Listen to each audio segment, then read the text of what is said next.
Olá pessoal, tudo na paz? Aqui é o irmão Alex e quero trazer aqui mais uma palavrinha aqui no dicionário bíblico. A palavrinha de hoje vai ser uma palavra bastante interessante, que é a palavra sol. O que o dicionário bíblico fala sobre a palavra sol? Eu quero mandar um abraço aí para o pessoal do canal Em Busca da Verdade, do YouTube, do Facebook, do WhatsApp, o pessoal que faz parte do grupo, e também dos outros grupos que eu envio, os materiais, do Telegram. O Telegram põe uns assuntos interessantes, não só com relação à Bíblia, à história, mas outros assuntos que da atualidade. E obrigado por vocês fazer parte do meu convívio. Então esse tempinho que eu tiro para poder estar fazendo isso é por amor, verdadeiramente. Não tenho nenhum tipo de retorno financeiro, mas só de você estar descobrindo algumas coisas, abrindo um pouco o entendimento para compreender algumas palavras, ou até mesmo a história, para mim é muito gratificante, beleza? Se você quiser receber, manda um oi para o 61991192421, irmão Alex, ok?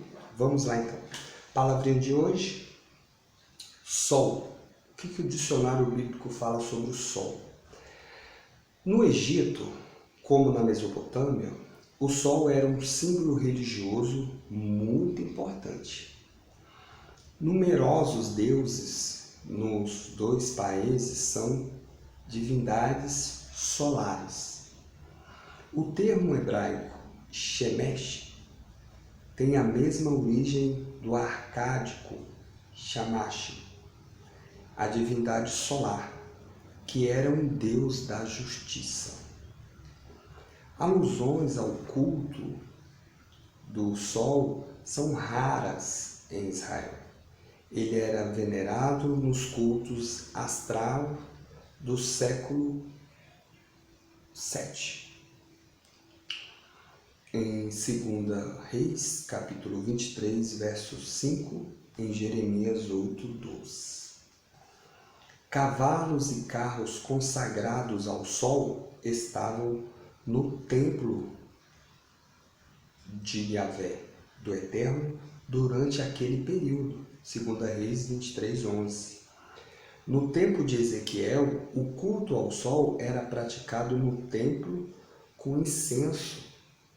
Ezequiel 16. Como um corpo natural, o sol era uma criatura do Eterno. Foi criado depois da luz. Era concebido como um ser divino, distinto. De fato, o ser primordial em relação à divindade. Então você vê aqui que o povo adorava mesmo, fazia até oferendas ao sol. O sol é meramente um portador de luz. Em Gênesis capítulo 1, verso 16. Ele se move em obediência à ordem do Eterno. Jó capítulo 9, verso 7. Interessante aqui, pessoal, que em Jó capítulo 9, verso 7, em Mateus capítulo 5, verso 45, diz que o sol se move. É uma passagem bastante interessante que o que acontece? O que a ciência convencional diz para nós é que a Terra que move ao redor do Sol. Então, você está vendo que os escritos, em passagens diferentes, narram que é o Sol que move. Seu lugar na poesia é pequeno, uma exceção digna de nota e de descrição do Sol, que se levanta como um jovem esposo para iniciar seu curso. Salmo, capítulo 19, verso do 5 ao 7. Ele nasce. Alguns estudiosos sugerem a ideia de que o Salmo se serve de um original cananeu. O escurecimento do sol é um dos fenômenos do juízo apocalíptico, que está em Isaías capítulo 13, verso 10, Isaías capítulo 30, verso 26, Mateus capítulo 24, verso 29, Marcos 13, 24 e Apocalipse capítulo 6, verso 12. Tem outros aqui, pessoal. Interessante, pessoal, que a forma que ensinam para nós relacionado ao sol, ela não bate com as descrições que narra na Bíblia. Nós temos que observar muito bem isso.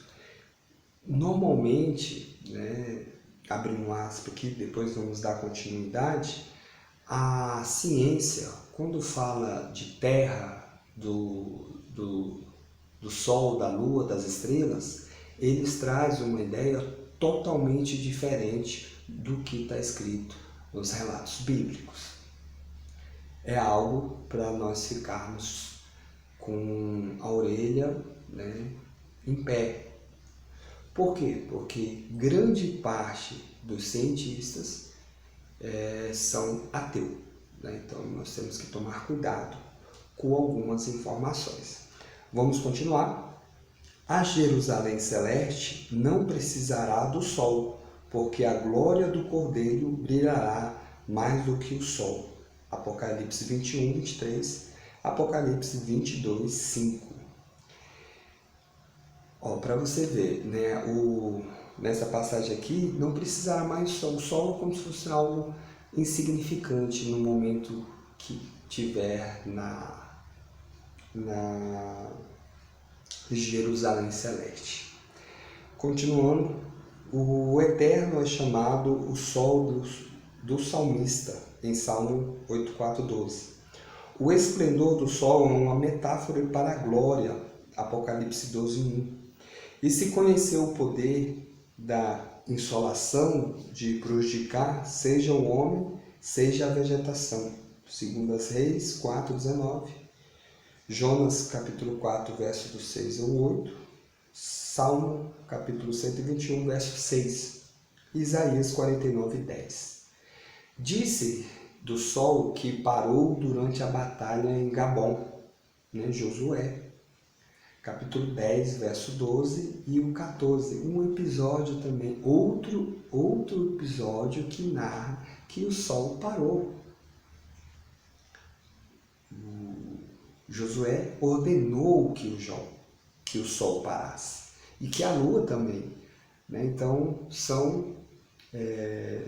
narra Gênesis que são luminares, que foi criado. Então, depois você confira lá, Josué capítulo 10, verso 12 e ao 14. E que regrediu 10 graus sobre o meridiano solar em Isaías capítulo 38, verso 7 em diante. Então, o Sol regrediu 10 graus. O Sol tem uma rotação e ele regrediu 10 graus. O Eterno fez, ele tem o poder de fazer com que ele quiser, para os seus benefícios ou a pedido dos teus servos. Dificilmente pode-se relacionar esses fatos integrando-os no fenômenos naturais. O primeiro é uma citação de um canto de guerra comentado pelo compilador. O segundo é um símbolo do prolongamento da vida de Ezequiel, concebido como um regresso do tempo. Beleza? Só tem aqui essas informações com relação ao Sol. Eu achei bastante interessante. É importante nós estudarmos mais com relação a isso. Eu vejo que existe algumas informações que a história bíblica traz para nós e que a ciência atual nos fala uma outra história.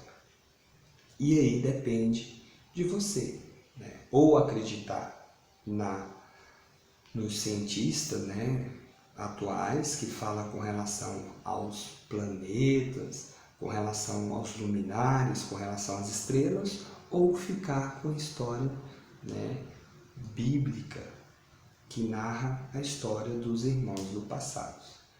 Então, isso aí fica a critério de cada um.